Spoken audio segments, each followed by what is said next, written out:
Good day, Dr. Craig and classmates. And I am Rosalie Horolan Galvin. Today I am going to discuss about understanding research method and designs. My objectives: at the end of my discussions, my classmates will be able to provide definitions for research methods and design, distinguish between quantitative and qualitative methods, determine the methods that are corresponding to the designs, recognize the significance of research methods and design in conducting a study. Okay, what is research method and research design? First, I'm going to tackle about the research method first. Okay, research method can be defined as the approach that will be used to conduct the study, then on how or what we are going to do on making the research. And there are two major types of research, that research method, the quantitative and qualitative. And I'm going to discuss further about these two later. Okay. And research method also are the strategies, processes, or techniques utilized in the collection of data or evidence for analysis in order to uncover new information or create better understanding of the topic. Okay, while the research design is a plan that will be implemented in order to answer the research questions. It's a plan on how you implement the design that you are thinking on in order to achieve the goal of the study or in order to answer the research questions. Next is the types of research method. Number one is quantitative method. Quantitative method, it's quantifiable. This means it is measurable. It is measurable because it is uses numeric values. It uses numbers. It is uses also a statistical analysis to provide interpretation of the number or numeric values. What are the meaning of the numbers we collected? That's the statistical analysis is for. Okay, quantitative method, the number of respondents are usually larger compared to qualitative method. So utilizes hypothesis for comparing variables. Uses hypothesis because it is numeric based or number based for comparing variables. In comparing variables, usually uses causal or correlation design. So we're going to discuss more about that later. Okay, the quantitative techniques or tools. Number one, surveys or questionnaires, which ask the same question to large numbers of participants, which measure opinions as numeric or numerical data. Number two is observation, which can either involve counting the number of times a specific phenomenon occurs, or the coding of observational data in order to translate it into numbers. Document screening, sourcing numerical data from financial reports, or counting word occurrences. Then number four, experiments, testing hypotheses in laboratories, testing cause and effect relationship through field experiments or via quasi or natural experiment. The second types of research is qualitative method. Collects and analyzes data through observation on what we see. Then interview, the one-on-one interview. Then focus group discussions. Like, for example, in a bigger uh, audience. Like, for example, you are going to give a survey questionnaire in one classroom. So all of them or all of the students will answer at the same time to get the, their answer. The next is video recordings and analysis of artifacts. Its focus is more on experiences of the respondents. Number of respondents are usually less compared to quantitative. Does not utilize hypothesis because hypothesis is based on statistical analysis. It is uses number or it is a number based. So it needs to predict is either accept or reject the hypothesis.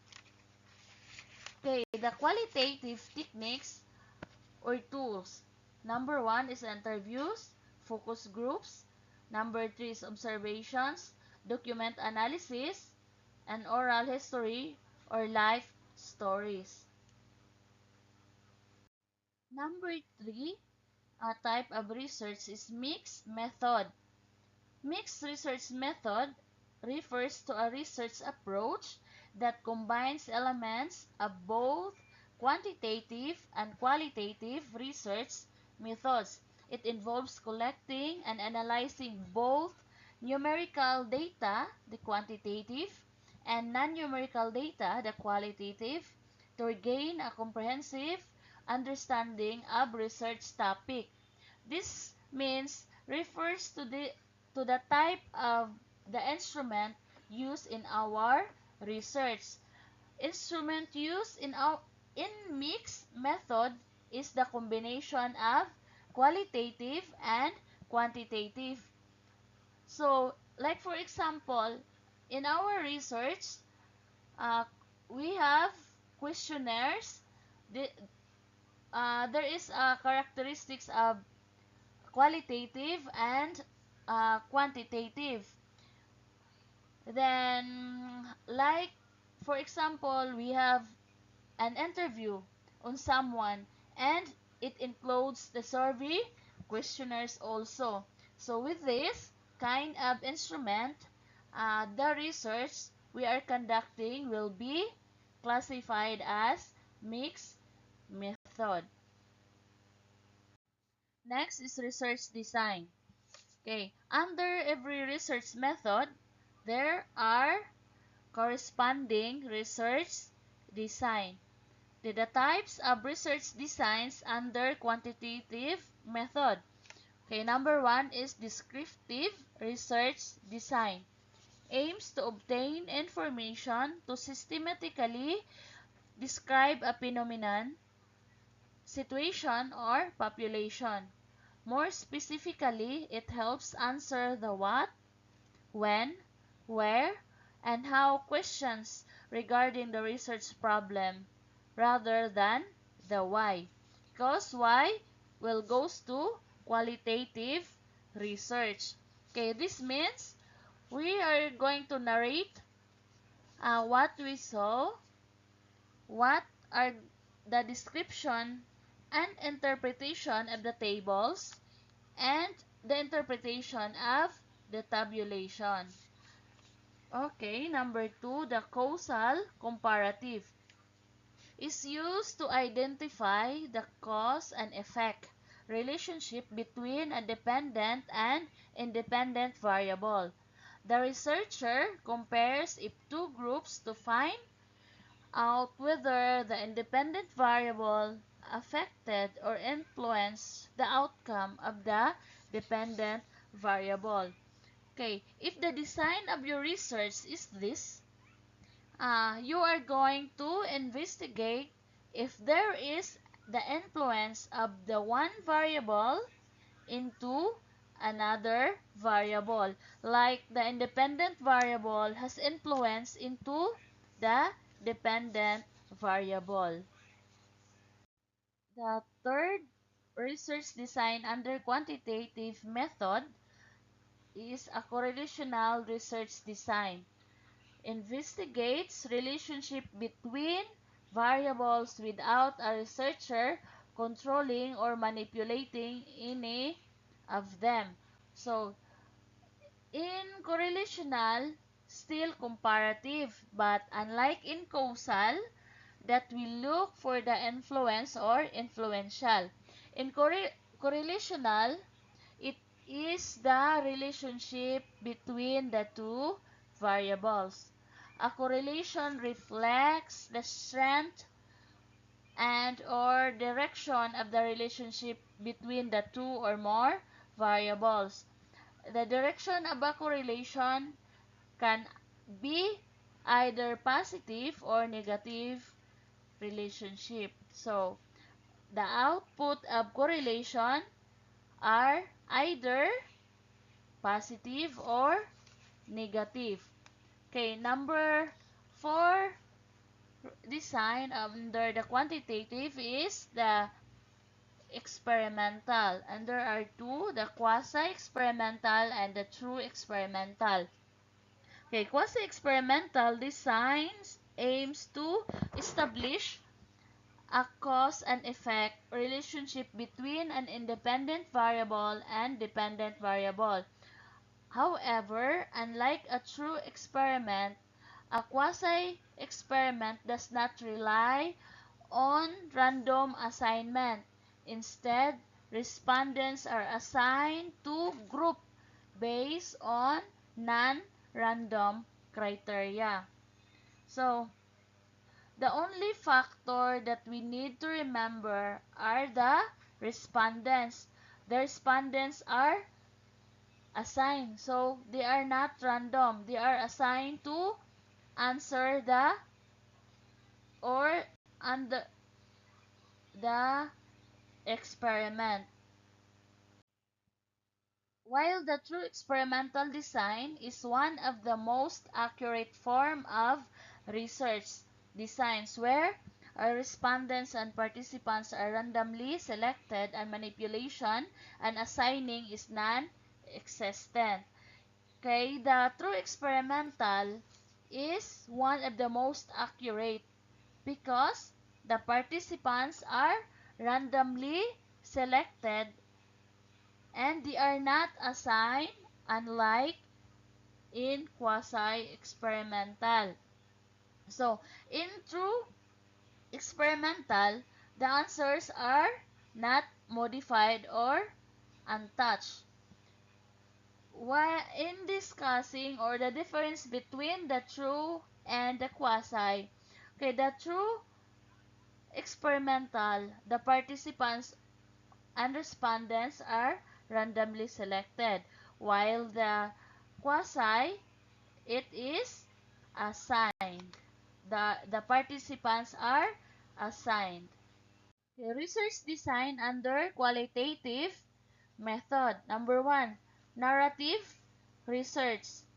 It aims to explore and conceptualize human experience as it is represented in textual form or in writing, aiming for an in-depth exploration of the meanings people assign to their experiences.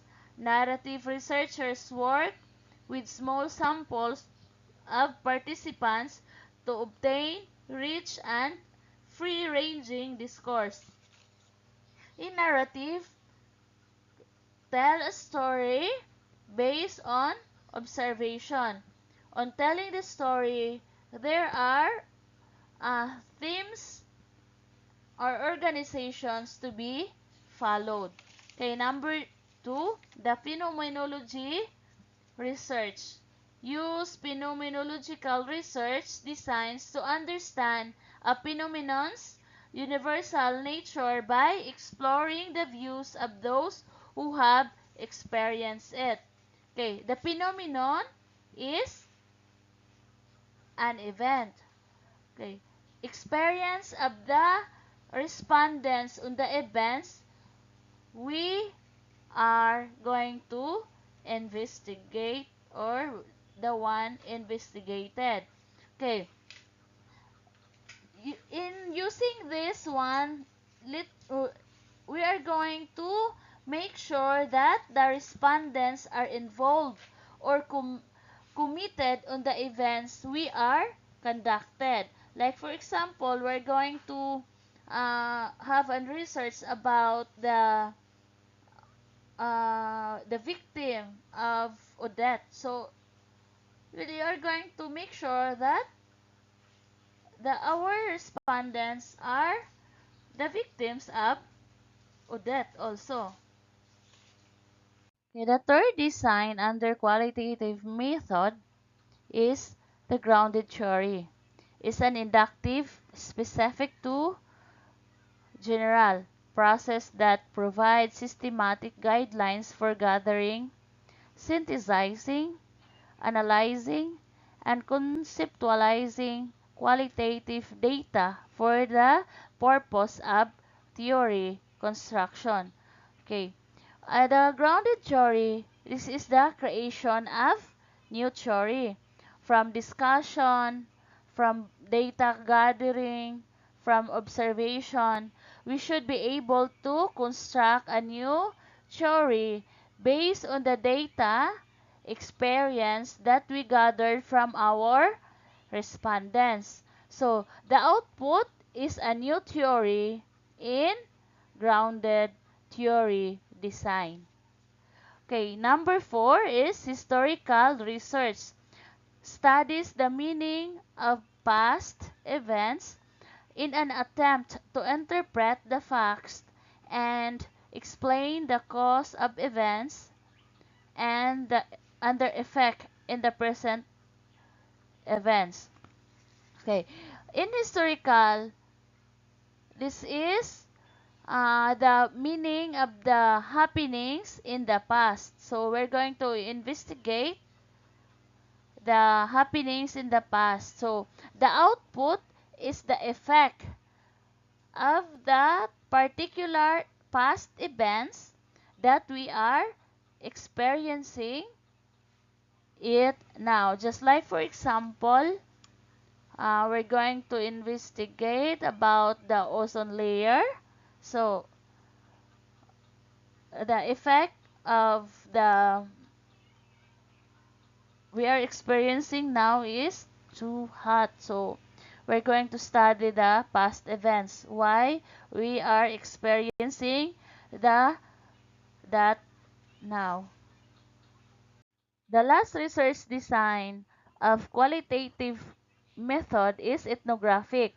Is when researchers observe and or interact with a studies participants in the real life environment.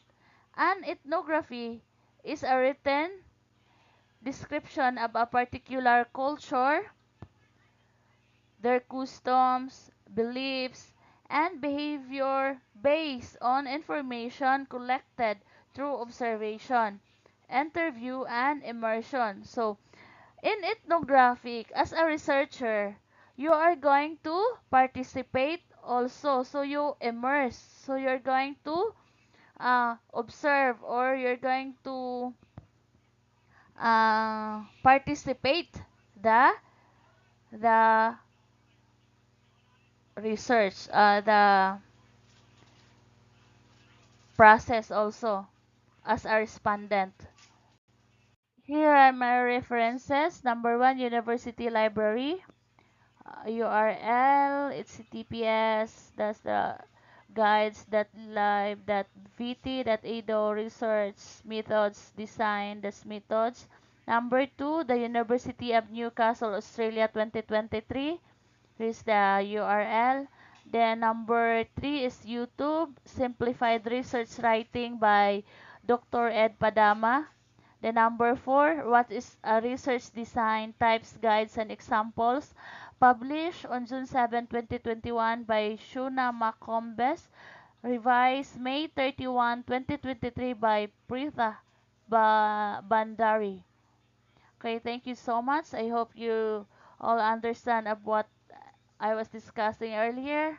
Thank you so much. Thank you, sir. Thank you, doctor. Thank you, everyone. Bye.